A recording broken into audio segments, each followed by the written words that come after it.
Hey guys, Micah from Black Bear Custom Kydex. I've got a very special sheath and knife to show you today. I'm very excited about these, and I'm sure you guys as knife lovers and sheath lovers will also be thrilled to see this stuff. So clearly we're looking at a sheath wrapped in alligator skin. This is 0.125 inch thick black Kydex, which means it's an eighth of an inch thick. It's the thickest it comes, and it's just super rugged. So when I do larger knives, I prefer to do them in 0.125, but this was a specific request from my customer Sean, and Sean sent me just an incredible knife here to work with. So let's take a look at this really quick. This is the first time I've handled one from Jason Knight, but this is a Jason Knight primitive Woodsman, and it is just beautiful, beautiful blade. I believe he calls it the primitive Woodsman Bowie. It's definitely a Bowie shaped blade, and oh yeah, right there. Let me make it up right for you guys.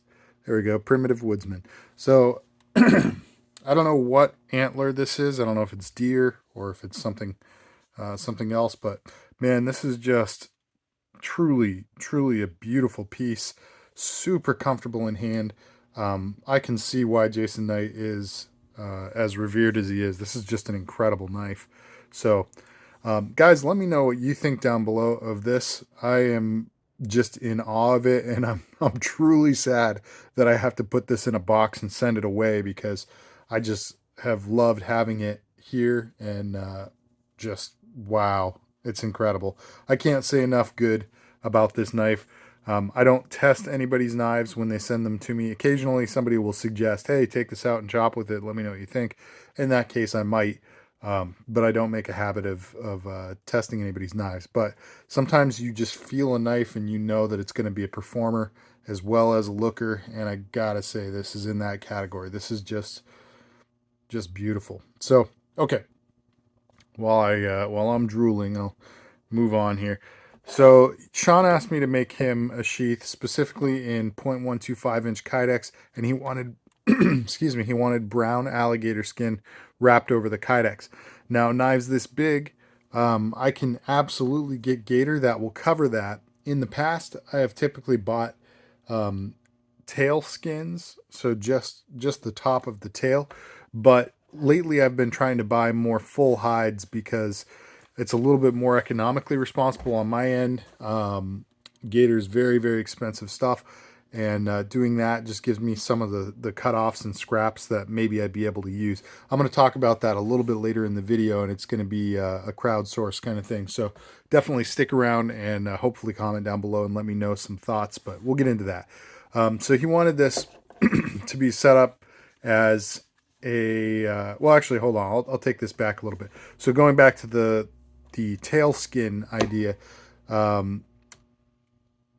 couldn't find a tail that was actually wide enough to work for this sheath. So then I started sourcing just regular full hides. Well, I can't afford to buy like a truly big gator hide, and I don't know that those would actually be a good idea because they're so large.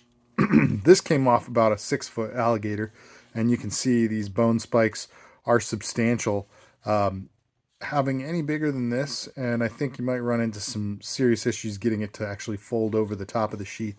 So I got to kind of find that sweet spot, and I think I've managed to do that here. But off this size gator, you run into issues with spacing because you're dealing with the skin over the back, and the way it's splayed out, you have the legs on both sides of it and at either end of the sheath, and finding a way to fit that right into the pocket between the legs is really difficult. So the first piece of gator I had, I actually had prepped it and it was all ready to start gluing up and put it on the sheath, and I realized at that point that it wasn't big enough. So I contacted Sean. I made some different options available to him, and he said he really had his heart set on this dark brown gator. So I just ordered another piece of it, and it just came in and it got it all squared away. So I think this looks really nice, but even the bigger piece that I found, you can tell the texture change right over here. This is actually about an inch up its leg. I had to kind of stretch the skin out, do some special cuts and make it work. But I really love how this looks. I love that texture change. It also feels really nice because you're getting a combination of the rugged hornback, classic, armored back, as well as this kind of softer skin going around onto its side, and in this case, down into the armpit. So, man, I'm in love with this material. I hope you guys are too. I know Gator has just become way more popular over the last couple of years since I've been using it. A lot of people have ordered Gator covered sheaths, so this is really nice. Now for the carry setup, he asked me specifically to do a regular leather, not alligator, dangler. The regular leather was looking a little bit unnatural when combined against the gator, maybe because the natural kind of waxy, armory skin on alligator has a little bit more of a shine to it. So what I did was I coated this leather in acrylic Resolene, which, anytime you see like a dress belt, leather dress belt, and it's got that shine to it, that's the product they use. It's some kind of Resolene acrylic coating, and just, basically brings out some of those deeper notes in the color, as well as gives it a little bit of a sheen. And I think that looks really nice there as well. He also asked to add a leg strap down below. So this is a Beechin Tactical piece of webbing. I have Jacob over there at Beechin Tactical manufacture what I call harness arms, and I'll order like a batch of 60 whatever harness arms. Now these are the same pieces of webbing that I use to construct my chest harnesses, but they also work very well as a leg strap. As you can see, there is a doubled up length here, meaning there's a very generous amount of webbing on here. So you might find that there's a lot of excess when you get one of these. You can always trim off the excess if you need to, but I find it's always good to have that there. Now what you want to do when you are working with this particular style of buckle on here, these are called tri-glides. They are metal, and Jacob picked these out specifically because they lock your strap in place. If you pass the webbing through twice, it's very difficult to move it, but if you pass it through a third time, it's absolutely impossible to accidentally get this to come loose. So these are really nice, but if you need to adjust this at all, Sean, you're going to want to unweave the longer length. I would recommend leaving this one, the shorter length between the buckle and the sheath. I recommend leaving that one alone. That also puts the buckle pretty much on the front side of your leg. Maybe wrap around just a little bit, but it makes it accessible, which is why I recommend leaving that where it's at. And if you need to lengthen or shorten it, you can do it with this side, which has the bulk of the webbing anyway, so you've got a lot of adjustability. So there's that. We also have a ferro rod down here. Now this is a 1/2 inch ferro rod, and I believe this was made by Jason Knight alongside this knife, probably from the same exact antler. Just really beautiful. It goes together very nicely. And he did have some, he had a suede lanyard on it before, and this little piece of bone woven onto it right here. So it's a very nice little tie-in for the design, but suede is not going to stretch and give you retention once you've started whittling this ferro rod down. I don't think that was his intent, obviously not to plan on putting this into Kydex specifically. It's just a really nice look to it and gives you something to hold on to. But since it is in Kydex now, I've thrown on some elastic shock cord, and I decided to cannibalize that little bone disc there, just because it would be a nice little tie-in for the design of this whole thing as well. So all you have to do right now, it's very tight because the rod was formed, or the holder was formed over the rod. But obviously as you use this, the rod is going to get smaller and therefore looser in this Kydex sheath. So you'll need some kind of retention, and that's where the shock cord comes into play. And one thing I want to note on this is that the bone, the antler here is oblong. It's not a perfect circle. So you are going to have different spacings as you rotate it. Some spacings are going to collide with the corner of the sheath there. So when you put that back in the holder, two things that you want to note. Number one, you're going to want to choose the narrowest options so that there's clearance on this side for the sheath. And then that pretty much leaves you with having your holes facing outward or facing backward. Now it's just a personal taste thing, but I prefer having them facing outward because not only does it give clearance for the bone to pass that little corner, it also makes it easier to manipulate your shock cord because it's right there. It's facing forward on the side that's available to your grip. So personally, that's what I would go with. And it also is nice to have something like that. If you've got an oblong, I'm glad that they're both on this side rather than being centered, because it does make it easier to find which side you need to put, facing whatever direction to make this work. So there you go. Now you probably noticed there's a little Frankenstein bolt up here. The reason I do that is because both sides of this sheath actually have a little hardware recess. It's very difficult to see with the gator because it's not as thin or pliable as leather is. But if you look down inside that, you can kind of see the edges of that hardware recess. And it just makes a space above the blade handle, above the handle rather, so nothing is coming in direct contact with your handle, and it gives me room to install some hardware, which obviously allows the dangler to be attached.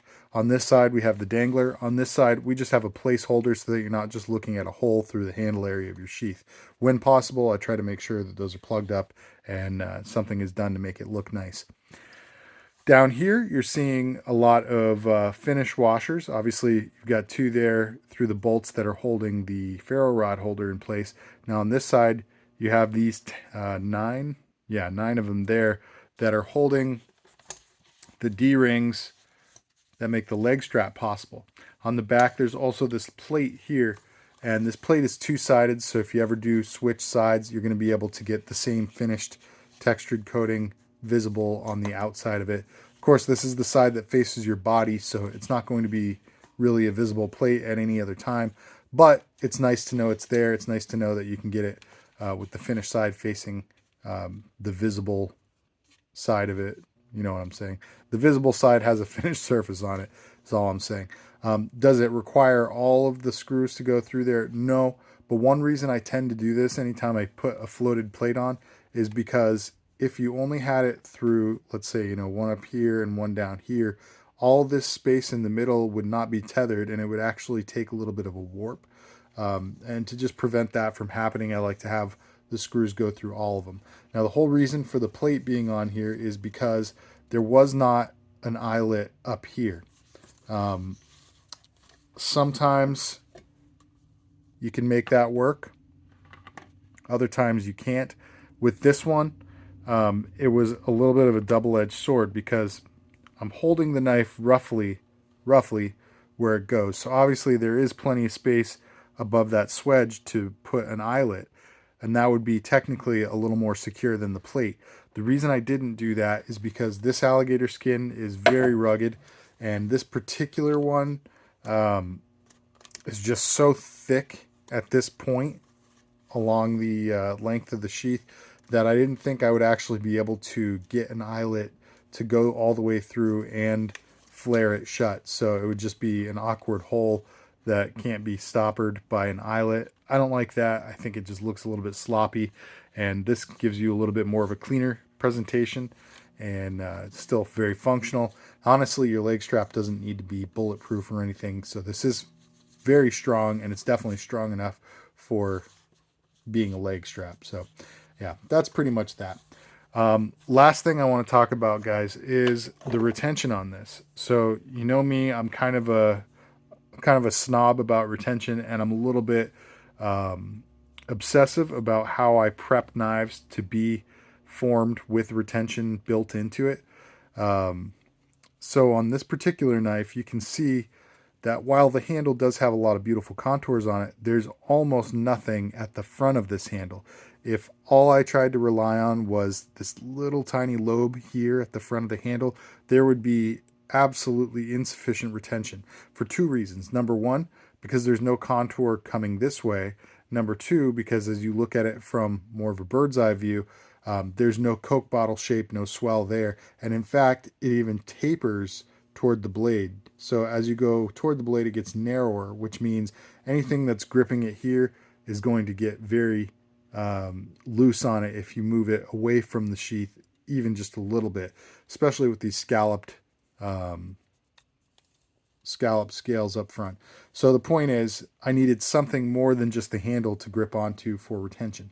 I typically don't like to use the metal of a knife to do it, but the way that Jason's built this knife, it actually gives just the perfect little amount to grip onto.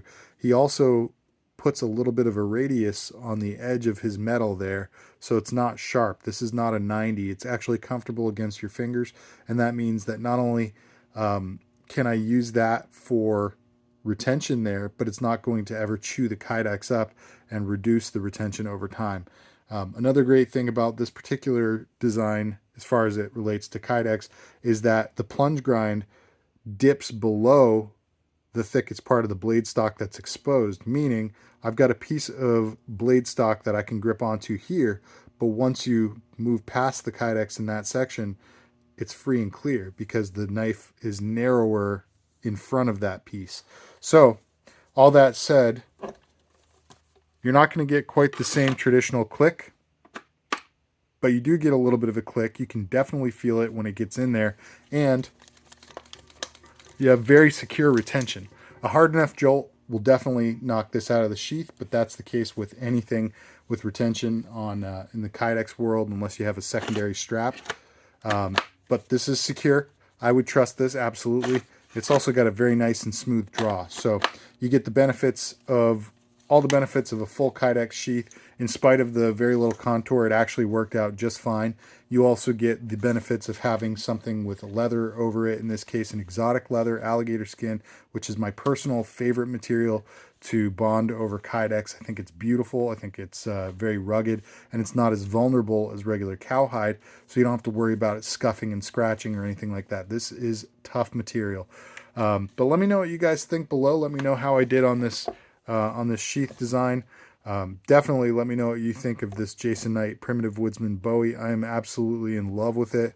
Again, very sad to have to put this in the mail and see it leave the shop, but you got to do what you got to do. So let me know what you guys think. All right, that's all I've got for you. Like, share, comment, subscribe, and stick around for the next one. God bless.